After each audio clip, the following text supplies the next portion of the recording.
मीठे बच्चे, तुम्हारे मुख से सदैव ज्ञान रत्न निकलने चाहिए।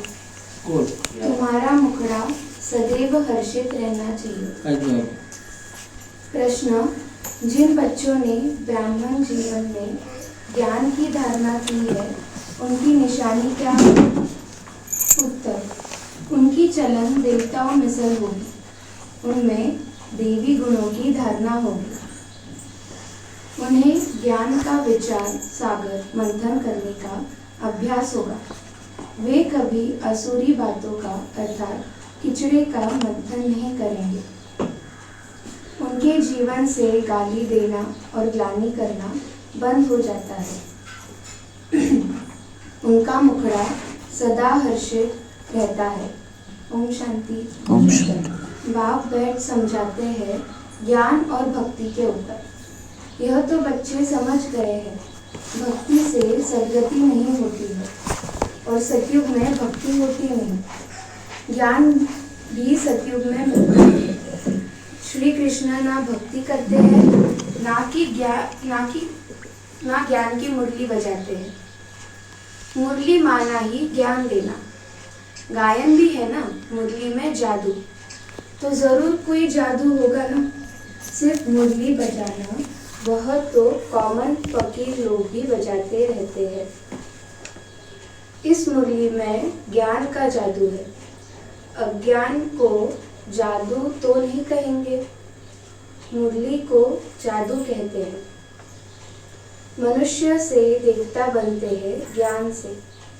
जब सतयुग है तो इस ज्ञान का वर्षा है, वहाँ भक्ति होती नहीं। भक्ति होती है द्वापर से, जबकि देवता से मनुष्य बन जाते हैं। मनुष्यों को विकारी, देवताओं को निर्विकारी कहा जाता है। देवताओं की सृष्टि को पवित्र दुनिया कहा जाता है। अभी तुम देवता बन रहे हो। ज्ञान किसको कहा जाता है? एक तो स्वयं की व बाप की पहचान, और फिर सृष्टि के आदि मध्य अंत की नॉलेज को ज्ञान कहा जाता है। ज्ञान से होती है सद्गति। फिर भक्ति शुरू होती है तो उतरती कला कहा जाता है, क्योंकि भक्ति को रात, ज्ञान को दिन कहा जाता है। इसलिए अभी हम अंधेरे से रोशनी में आए हैं। यह तो कोई की भी बुद्धि में बैठ सकता है, परंतु देवी गुण धारण नहीं करते हैं। देवी गुण हो तो समझा जाए ज्ञान की धारणा है। ज्ञान की धारणा वालों की चलन देवता मिसल होती है। कम धारणा वाले की चलन मिक्स रहती है। धारणा नहीं तो गोया वह बच्चा ही नहीं। मनुष्य बाप की कितनी ग्लानि करते हैं। ब्राह्मण कुल में आते हैं तो गाली देना, ग्लानि करना बंद हो जाता है। तुमको ज्ञान मिलता है, उस पर अपना विचार सागर मंथन करने से अमृत मिलेगा। विचार सागर मंथन ही नहीं करते तो बाकी क्या मंथन होगा? असुरी विचार, उनसे किचड़ा ही निकलेगा। अभी तुम ईश्वरीय स्टूडेंट हो, जानते हो मनुष्य से देवता बनने की पढ़ाई पढ़ रहे हैं। देवता यह पढ़ाई नहीं पढ़ेंगे। देवताओं को कभी ज्ञान का सागर नहीं कहा जाता है। ज्ञान का सागर तो एक को ही कहा जाता है। देवी गुण भी ज्ञान से धारण होते हैं। यह ज्ञान तुम बच्चों को अभी मिलता है, सतयुग में नहीं होता। इन देवताओं में देवी गुण है। तुम महिमा भी करते हो सर्वगुण संपन्न, तो अभी तुमको ऐसा बनना है। अपने से पूछना चाहिए, हमारे में सब देवी गुण है या कोई असुरी अवगुण है? अगर असुरी अवगुण है तो उनको निकाल देना चाहिए, तभी देवता कहेंगे, नहीं तो कम दर्जा पा लेंगे। अभी तुम बच्चे देवी गुण धारण करते हो, बहुत अच्छी अच्छी बातें सुनते हो। इनको ही कहा जाता है पुरुषोत्तम संगम युग। जबकि तुम पुरुषोत्तम बन रहे हो तो वातावरण भी बहुत अच्छा होना चाहिए। मुख से कोई भी छी बात ना निकले, नहीं तो कहा जाएगा यह कम दर्जे का है। बोलचाल और वातावरण से झट पता पड़ जाता है। तुम्हारा मुखड़ा सदैव हर्षित होना चाहिए। जैसे बाबा ने कल कहा कि उमंग उत्साह के वाइब्रेशंस फैलाओ, तो हमें भी उमंग उत्साह के वाइब्रेशंस फैलाने हैं, तो हमेशा हर्षित रहना है, नहीं तो उनमें ज्ञान नहीं कहा जाएगा। मुख से सदैव रत्न निकले। यह लक्ष्मी नारायण देखो कितने हर्षित मुख है। इन्हों की आत्मा ने ज्ञान रत्न धारण किए थे। मुख से सदैव ज्ञान रत्न निकलते हैं। रत्न ही सुनते सुनाते कितनी खुशी रहती है। ज्ञान रत्न जो अभी तुम लेते हो तो ये सभी हीरे जवाहरात बन जाते हैं। 9 रत्नों की माला कोई हीरो जवाहरात की नहीं है, इन ज्ञान रत्नों की माला है। मनुष्य लोग फिर वह रत्न समझ अंगूठियां आदि पहन लेते हैं। इन ज्ञान रत्नों की माला पुरुषोत्तम संगम युग पर पड़ती है। यह रत्न ही तुमको भविष्य 21 जन्मों के लिए मालामाल बनाते हैं। इनको कोई लूट ना सके। यहाँ तुम यह हीरे जवाहरात पहनो तो झट कोई लूट ले जाए। तो अपने को बहुत बहुत समझदार बनाना है। असुरी अवगुणों को निकालना है। असुरी अवगुणों से शक्ल ही ऐसी हो जाती है, क्रोध में लाल लाल तांबे जैसे शक्ल हो जाती है। काम विकार वाले तो काले बन जाते हैं। तो बच्चों को हर बात में विचार सागर मंथन करना चाहिए। यह पढ़ाई है ही बहुत धन पाने की। वह पढ़ाई कोई रत्न थोड़ी है। हाँ, नॉलेज पढ़कर बड़ा पोजीशन पा लेते हैं तो पढ़ाई काम आई, ना कि पैसा। पढ़ाई ही धन है। वह है हद का धन, फिर यह है बेहद का धन, है दोनों पढ़ाई। अभी तुम समझते हो बाप हमको पढ़ाकर विश्व का मालिक बना देते हैं। वह अल्पकाल क्षण भंगुर की पढ़ाई है, एक जन्म के लिए। फिर दूसरे जन्म में नए सिर पढ़ना पड़े। वहाँ धन के लिए पढ़ाई की दरकार नहीं। वहाँ तो अभी के पुरुषार्थ से अकीचार धन मिल जाता है। धन अविनाशी बन जाता है। देवताओं के पास धन बहुत था, फिर जब भक्ति मार्ग अर्थात रावण राज्य में आए तो कितना था, कितने मंदिर बनाए हुए हैं। फिर आकर मुसलमानों आदि ने धन लूटा। कितने धनवान थे। आज की पढ़ाई से इतना धनवान कोई बन ना सके। तुम अभी जानते हो हम इतनी ऊंची पढ़ाई पढ़ते हैं जिससे देवी देवता बनते हैं। तो पढ़ाई से देखो मनुष्य क्या बन जाते हैं, गरीब से साहूकार। अभी भारत भी कितना गरीब है। साहूकारों को तो फुर्सत ही नहीं है। अपना अहंकार रहता है, मैं फलाना हूँ। इसमें अहंकार आदि मिट जाना चाहिए। हम आत्मा हैं। आत्मा के पास तो धन दौलत हीरे जवाहरात आदि कुछ भी नहीं है। बाप भी कहते हैं देह सहित सब संबंध छोड़ो। आत्मा शरीर छोड़ती है तो साहूकार आदि सब खत्म हो जाती है। जब नए सिर पढ़कर फिर धन कमावे या तो धन पुण्य अच्छा किया हो तो साहूकार के घर जन्म लेंगे। कहते हैं ना, पास्ट के कर्मों का फल है। नॉलेज का दान किया होगा, वो बार कॉलेज धर्मशाला आदि बनाए हैं तो उसका फल मिलता है, परंतु अल्पकाल के लिए। यह दान पुण्य भी यहाँ किया जाता है, सतयुग में नहीं किया जाता। सतयुग में अच्छे ही कर्म होते हैं क्योंकि अभी का वर्षा मिला हुआ है। वहाँ कोई का भी विकर्म होता नहीं क्योंकि रावण ही नहीं है। गरीबों का भी विकर्म नहीं बनेगा। यहाँ तो साहूकारों के भी विकर्म बनते हैं। तब तो यह बीमारियां आदि दुख होते हैं। वहाँ विकार में जाते ही नहीं तो कर्म कैसे बनेंगे। सारा मदार है कर्मों पर। यह माया रावण का राज्य है। जो मनुष्य विकारी बन जाते हैं, बाप आकर पढ़ाते हैं निर्विकारी बनाने लिए। बाप निर्विकारी बनाते हैं, माया फिर विकारी बना देती है। रामवंशी और रावणवंशी की युद्ध चलती है। तुम बाप के बच्चे हो, वह रावण के बच्चे हैं। कितने अच्छे अच्छे बच्चे माया से हार खा लेते हैं। माया बड़ी प्रबल है, फिर भी उम्मीद रखते हैं। अधम से अधम का भी उद्धार करना होता है ना। बाप को तो सारे विश्व का उद्धार करना है।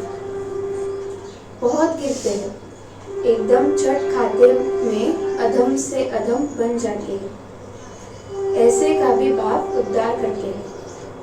अधम तो सब है रावण राज्य में, परंतु बाप बचाते हैं। फिर भी गिरते रहते हैं तो बहुत अधम बन जाते हैं। उनका फिर इतना चढ़ना नहीं होता है। वह अधमपना अंदर खाता रहता है। जैसे तुम कहते हो अंतकाल, जो उनकी बुद्धि में वह अधमपना ही आता रहेगा। तो बाप बैठ बच्चों को समझाते हैं, कल्प कल्प तुम ही देवता बनते हैं। जानवर बनेंगे क्या, मनुष्य ही बनते हैं और समझाते हैं। इन लक्ष्मी नारायण को भी नाक कान आदि है, मनुष्य है ना, परंतु देवी गुणों वाले, इसीलिए इनको देवता कहा जाता है। यह ऐसा सुंदर देवता कैसे बनते हैं, फिर कैसे गिरते हैं, इस चक्र का तुमको मालूम पड़ गया है। जो विचार सागर मंथन करते होंगे उनको धारणा भी अच्छी होगी। विचार सागर मंथन ही नहीं करते तो बुद्धू बन पड़ते। मुरली चलाने वाले का विचार सागर मंथन चलता रहेगा। इस टॉपिक पर यह समझाना है।